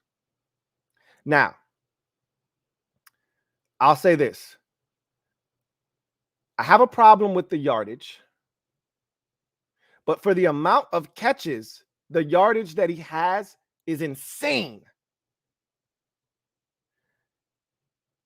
The touchdowns would get him in. Now, really, when you end your career, you want to be hovering around 100.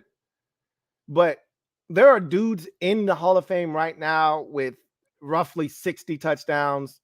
The numbers, though, catch-wise, yard-wise, blow him out of the water. But the 63 touchdowns is enough to get him in right now.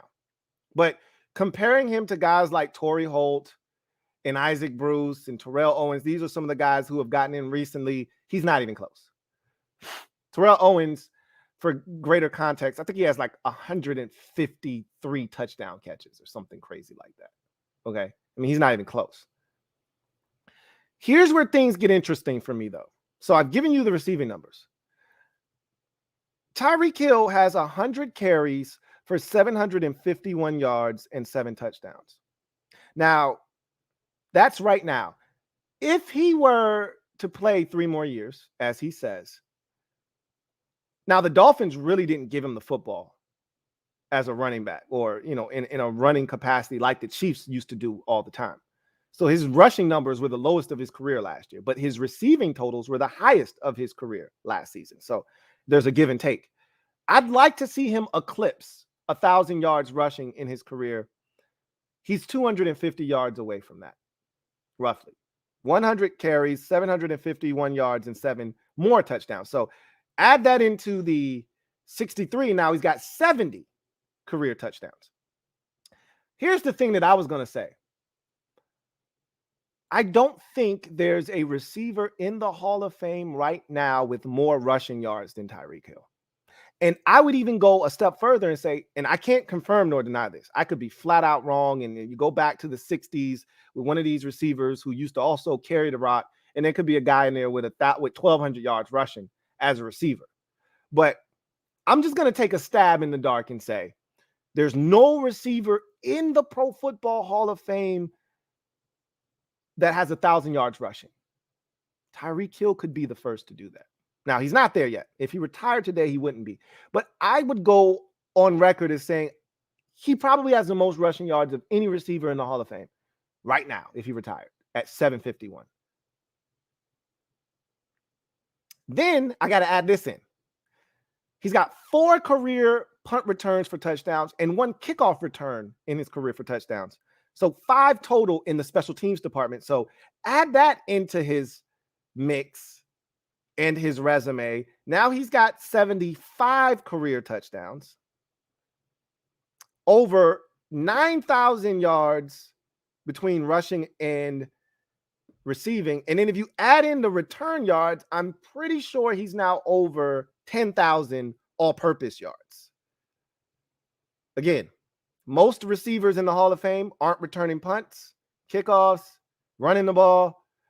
So whatever they have as a receiver, you may add a couple 100, 200 yards rushing in their career.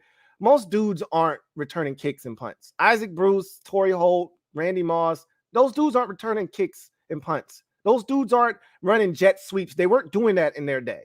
So there aren't a lot of guys. The closest guy that I thought about in terms of comparison was Calvin Johnson, because his career was shortened when he retired, 9 years.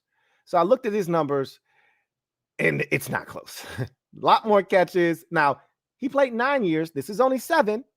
So if we extrapolate what Tyreek Hill did last year, he led the league in receiving yards at over 1,700 yards, over 100 catches last year. You get 2 more years of that. Now he's somewhere in that 800 catch range, which will put you right in the Hall of Fame. You can get in with 800 and some odd catches. He'd be well over 10,000 yards. That's the number. 10,000 is the number if you're a receiver and you want into the Pro Football Hall of Fame. 10,000. That's the baseline from a yards perspective. And I already told you, I think the 63 touchdowns is enough for him to get in with all the other stuff that he brings to the table. But you extrapolate what he did last year, that's probably another 20 touchdowns added to his total on top of the 7 rushing. You probably could add another 1 or 2 rushing in there as well in 2 more years. To go with, if we went to the Calvin Johnson 9 era. What says you? This was a tough one for me, because one of the criteria for being a Hall of Fame player is, were you the best at your position when you played? One of the best. Were you an all-pro caliber player? Were you perceived as one of the best, irregardless of position,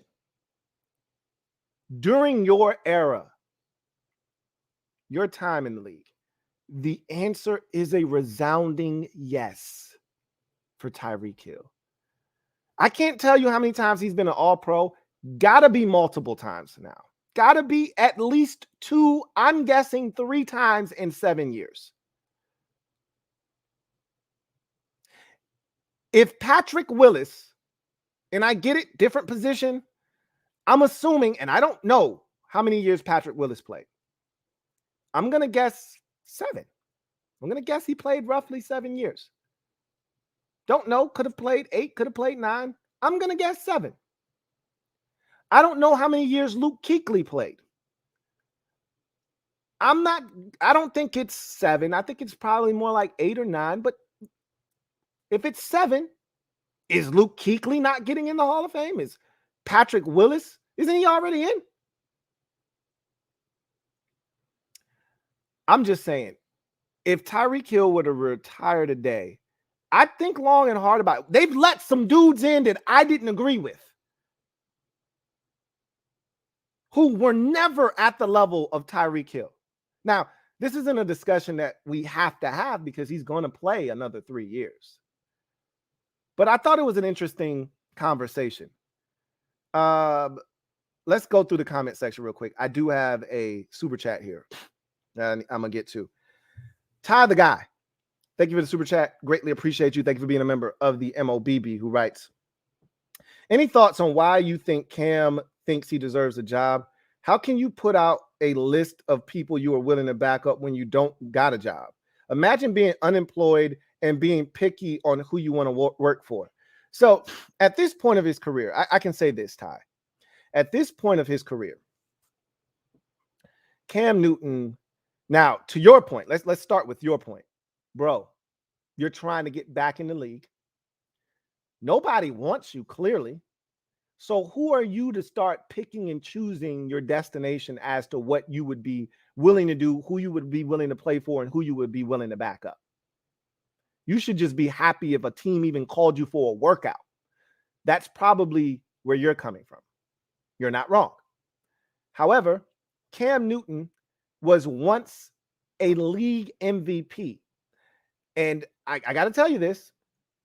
When you have played at the level that Cam Newton once did in this league, there's an aura that you have about yourself. And there's an ego that is involved, whether right or wrong, okay, whether deserved or not deserved at this point of his career, he still views himself as a top 32 quarterback in this league. You ask him, and you saw him when he worked out at the Auburn Pro Day, where he yelled into the camera, it ain't 32 better than me. He still thinks he could be a starter in this league. But with that said, in his mind, he's like this. If I'm going to demean myself, which he feels like being a backup in this league is demeaning to him, not Cam Newton, not a guy of my stature. What I've done in this league, I'm Cam effing Newton. I'm Superman. If I'm going to push my pride aside, swallow my ego, and be a backup quarterback, wearing a headset, holding a clipboard, if I'm going to do that, I'm only going to do it for a select few teams. It's going to have to be a situation that I feel comfortable in.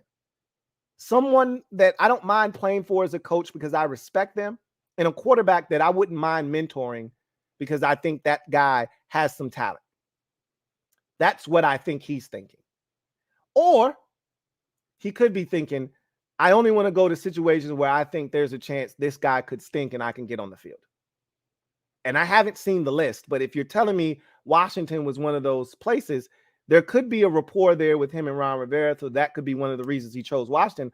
Or if I'm thinking like an ex-player that wants an opportunity to prove once and for all he's not done, Cam, I remember him saying a year ago or so, I want to go out on my own terms.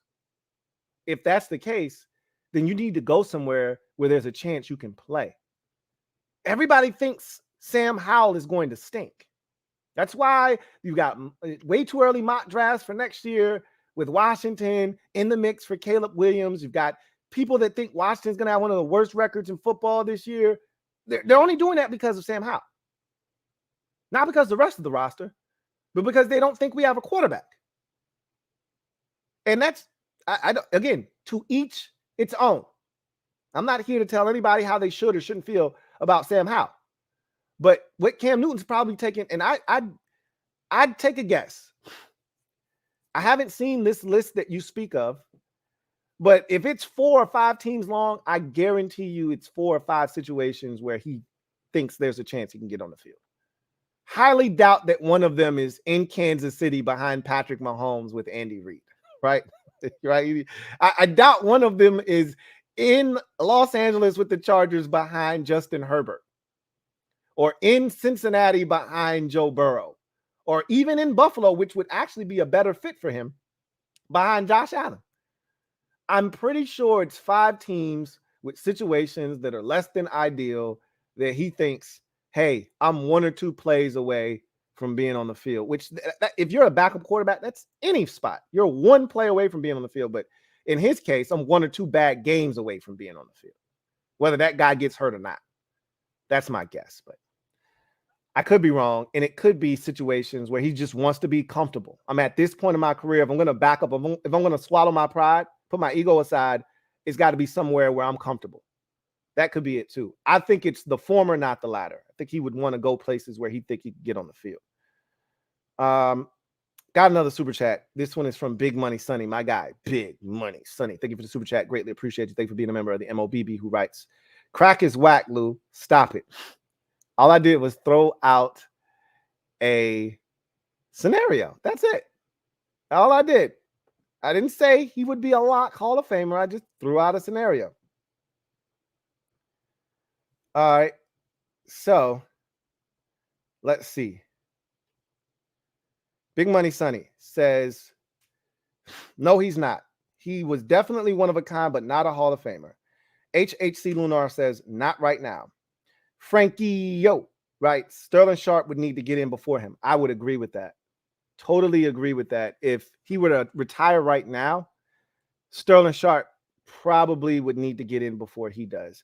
Speaking of which, that's actually a great comparison right now. Sharp probably played roughly about 7 years, maybe 6. Let's check and see how many years Sterling Sharp played in the league. So Sterling Sharp, 595 catches, 8,134 yards, and 65 touchdowns. His numbers are damn near identical to Tyreek Hill. Sharp has 595. Hill has 598. Sharp has 8,134. Hill has 8,340. Sharp has 65 touchdowns. Hill has 63 touchdowns. So that is damn near close. I mean, that is as razor thin of a margin as you are going to get. So I think that is a very good comp. So I'm going to take a look at Sterling Sharp's statistics and see. So he was a 5-time Pro Bowler and a 3-time All-Pro in 1, 2, 3, 4, 5, 6, 7 years. Look at that. That's the comp right there, Sterling Sharp. He's not in the Pro Football Hall of Fame with those numbers that are identical to that of Tyreek Hill. Now, again, there are no rush statistics here. He has 72 career rush yards and no rushing touchdowns. And of course, he's not returning any kicks of any kind. So that's, to me, where the separator is. Tyreek Hill, the runner, Tyreek Hill, the returner. You have to factor that in as well to his career.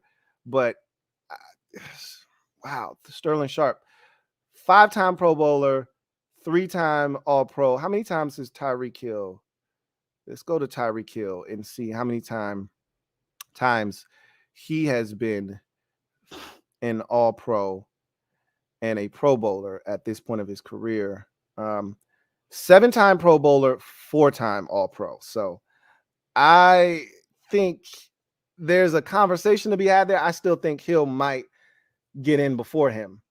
Just off the strength of the numbers that I gave you, adding in the runner, Tyreek Hill, the runner, Tyreek Hill, the returner, and then Sterling Sharp, 5-time Pro Bowler, Tyreek Hill, Pro Bowler every year of his career, Tyreek Hill, 5-time All-Pro, Sterling Sharp, 3-time All-Pro. So I would give the nod to Tyreek Hill, but that's a good one, Frankie Yo. That's a really good one. Brandon J says he's dynamic, but it's so hard to get in as a receiver. You're not lying. There's a line. He'd have to get in line, but I tell you what, man, he'd make it interesting. Max on the beat says, I think so. He sort of reinvented the way we thought of a deep threat wide receiver. I don't know if he reinvented it as much as his speed was different. He looked faster than everybody on the field. But Deshaun Jackson was every bit of the deep threat that Tyreek Hill has been in his career. So I don't know if he reinvented it, but I'll tell you this, he reinvented what speed looks like on an NFL football field. We haven't seen guys outrun an angle with a guy clearly having the angle, you smoking him and putting up the deuces as you run by him, and it looks like he's caught in quicksand. We haven't seen that.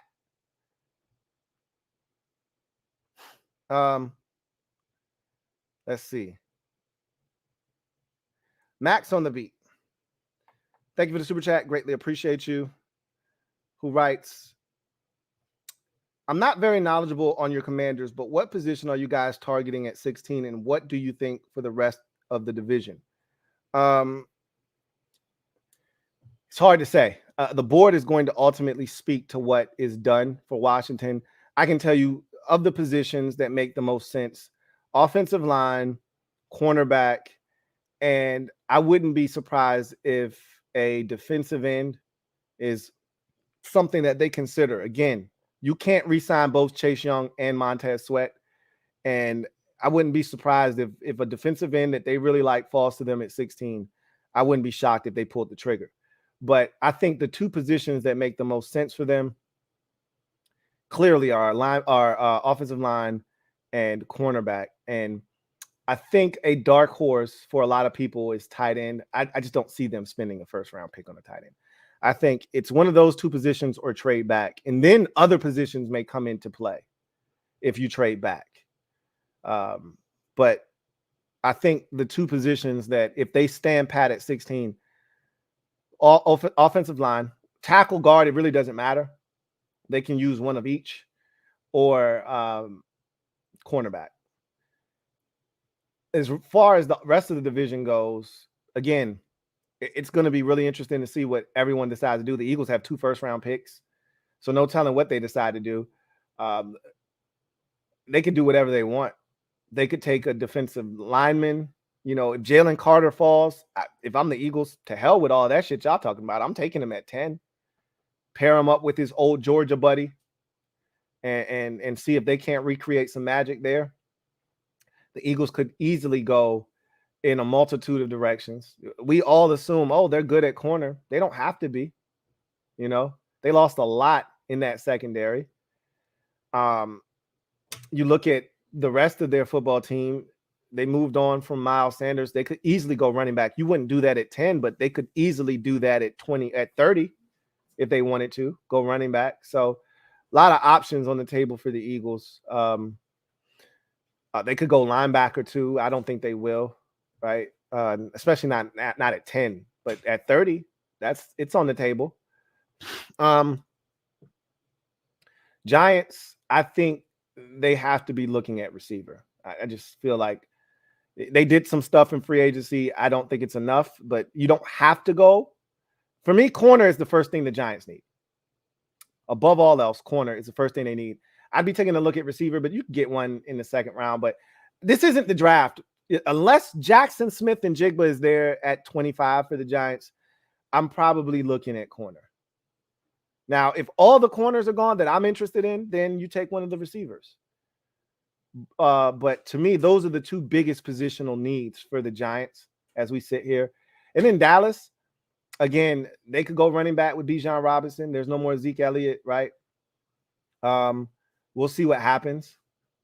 They could easily go corner. They just went out and got a corner, but he's 32 years old. 32 years old. Like, really? He can't be the answer long term. So they could go corner. They probably need to go interior offensive line, though. Like, that's probably one of their weakest spots.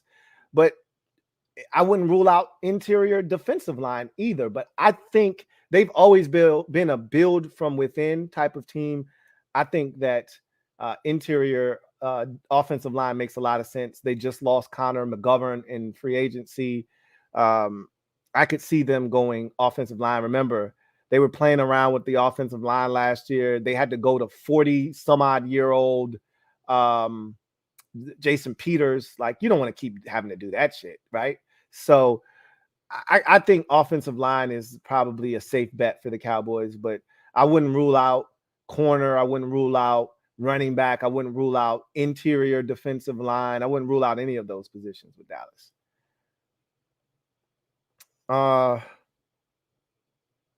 Let's see.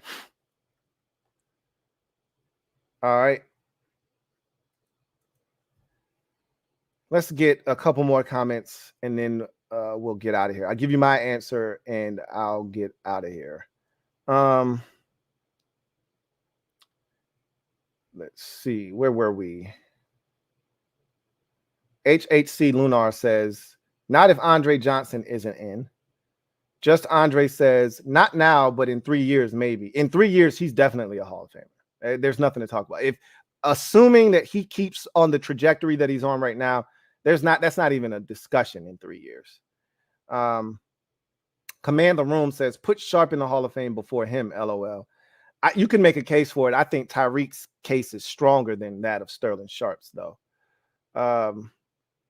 Pit Fight Entertainment says, based on how easy it is to get in right now, yes, as a returner and as a receiver. It feels like it's easy to get in, but as someone said, at receiver, that's the thing. It's harder to get in as a receiver because there's this log jam at receiver with so many guys that are so talented. You got Reggie Wayne. Did he get in yet? He didn't get in yet, right? You got guys like Reggie Wayne and Andre Johnson and guys like that have to get in, that you assume are going to get in eventually. He's got to get in line, right? Behind those types of guys. So, you'd see. Max on the Beat says, that's pretty close to Hall of Fame level. He's knocking on the damn door. I don't know if they're going to let him in, but he's definitely knocking on the door. Barry Curtis says 2 more years like last one, and he's in easy, without a doubt. Without a doubt. Command the Room says Art Monk waited 15 years and he had 3 rings and broke records. LOL. He did. Different time, obviously. This iteration of the NFL, though, it's a lot easier for a receiver the caliber of a Tyreek Hill to get in. Brandon J says, are his numbers better than AB's? No, absolutely not. That's another guy that people will have to put their, they'll have to put their off the field feelings aside and just like they had to do with T.O. and understand what Antonio Brown was as a receiver, and they'll have to give him his just due. Antonio Brown is a Hall of Fame receiver, and they're going to have to let him into Canton, whether they want to or not. Red Wing 01 says, agreed. Tyreek's numbers are nowhere near Hall of Fame worthy. Command the Room says Lenny Moore did it in 1955. Haha. I'm assuming you're talking about rushing yards. I told you if it did happen, it's one of those dudes back in the day. One of those dudes back in the day that used to carry it and catch it. I'm not shocked if you find a Lenny Moore for the Baltimore Colts that did it. I wouldn't be shocked because those dudes did a little bit of everything. But in today's NFL, you look at the guys, the contemporaries, and I'm thinking more of the 70s. So let's talk about let's call it the Super Bowl era. You won't find a guy in the Hall of Fame that has 1,000 yards rushing as a wide receiver. You just won't. Not in the Super Bowl era. That's probably what I should have said, because I knew one of those dudes back in the day, and I said it. I said one of them dudes back in the day probably got 1,000 yards rushing. I couldn't tell you who, but when with all the stuff that they used to do back in the day, Charlie Taylor might have 1,000 yards rushing. These dudes used to carry the rock, catch it. It wouldn't shock me.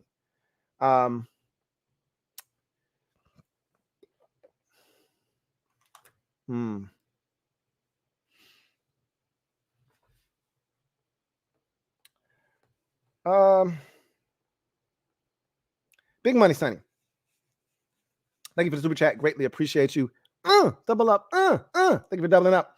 Who writes, Lou, we balling with a new top 5 dead or alive this year. Here you go. P.S. It's the off season, so I haven't been around much. How's the fam? Everybody's doing well, man. It's good to hear from you as always. I hope everything's going good in your neck of the woods. Last time I think I checked on you, you had just had surgery not too long ago, and I hadn't really heard from you since. So I hope all is good with you and everything's going well with you. Everything's good on my end, man. And we'll see what you start talking about top 5 dead or alive this year. Anyway, I digress. Here's my answer on this. No, he wouldn't be a Hall of Famer just yet. You could make a compelling case with the rush yards, the rush touchdowns, the return yards, the return touchdowns, and the kickoff touchdown. You could make a compelling case for him. 7-time Pro Bowler. He was a Pro Bowler every year of his career. 5-time All-Pro. So roughly 4/5 of his career, he was an All-Pro in just 7 years. The impact he had on the league, won multiple Super Bowls. Or did he win? He only won 1 Super Bowl, not multiple. He won 1 Super Bowl, but he won a Super Bowl. You could make a case for him, but I don't think he would get in. Not off the strength of his numbers the way they are right now. And I think Sterling Sharpe is a testament to that. Even though, as I just mentioned, Sterling Sharpe doesn't have the rushing numbers, doesn't have rushing touchdowns, doesn't have kickoff and punt return touchdowns. As an all-purpose dynamo, you would probably be able to put Tyreek Hill in right now. But I think he would probably need, at a bare minimum, 1 more year to have a legitimate case to where you couldn't compare him to Sterling Sharpe.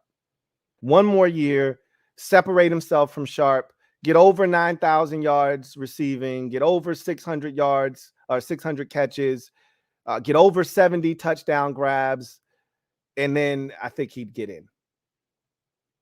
But I don't think he would get in right now. Anyway, I digress.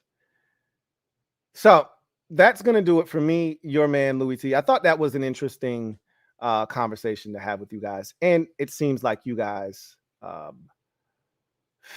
feel the same way. So I'm glad you enjoyed that. I did as well. I do have a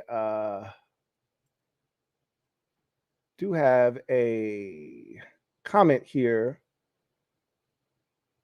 from Ty the Guy. And it says, you've seen the mini documentary coming out on Washington YouTube? I have not. I have not seen anything. I don't know what they're doing. Again, if it ain't football related, I generally stay away from it. It may be the selling of the team. If it's interesting enough, I'll find it. I'll watch it. But I haven't seen that. But again, we'll see. We'll see what happens. Anyway, I digress. You guys get out of here. If you're a Washington fan, I'll see you later on tonight. If you can catch it live, catch it live. If not, playback will be available for you tomorrow. But if you can, 9:30 we'll be chopping it up live on the command post. I look forward to seeing you then. For the rest of you, I think I'll be back for a podcast tomorrow. I'm not sure. We'll see. But in any event, that's going to do it for me, your man Louie T, here on the 324th installment of the Louie T Network podcast. Until next time, you guys take care. God bless. Good night.